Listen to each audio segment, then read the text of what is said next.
remember it was a Wednesday night, and I played in the worship band, as I still do today, and I just remember being so scared, you know, so uncertain about what was to come in life. But I think it was amazing that it was a Wednesday night, and I still did go to church. I didn't play, but just being surrounded by the people in the church, and they prayed over me. And you know, a specific verse I remember is Jeremiah 29:11, where God says, you know, the plans He has for me, and they're plans to not harm me, but to protect me and give me a good future. I've become less and less afraid, and it's also given me a chance to see people that actually have malignant tumors. And I go to Children's Memorial Hospital, and you just see some of the kids who, you know, I feel are really going through with problems, and that kind of flows and is part of my passion of just being with people outside the church, and you know, really reaching out. As a result of that, I chose to go to Olivet Nazarene University, a Christian college, and you know, I'm not saying I'm not an advocate of going to a state school, but I chose to go there as a result of going through that. I think a lot of it had to do with that, and that led me to being able to go on a program to Costa Rica, a study abroad program, and it was there that I developed in my faith the most. During the program, we visited with many quote-unquote outcasts of society. We visited a program where there are former prostitutes, a drug rehabilitation center, a program where children were using drugs to prevent hunger pains. And you just, I don't know, we always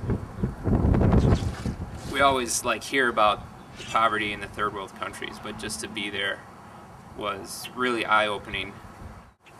I think going through those situations, going through being diagnosed with a brain tumor and epilepsy, you know, that gives you perseverance. If you trust in Him in that time, you trust in Him to bring you through other things. And I'm finding that out just graduating from college. It's a big world out there, and but I've really felt like my faith has grown as a result of those experiences, and I think I would have been a lot more scared to enter the world had I not gone through the experiences I've gone through. And so, you know, I'm actually, you know, happy about those things that I went through, because I trust God. Just look everything that God's given us, you know, and if we just take time and reflect on that, and you know, my passion is people. If we take time and look around, like, and just love others, you know, I can't say that I would be doing too much differently with my life right now. Sure, there's things I could change, and I need to be more trusting in situations, but just approaching each day.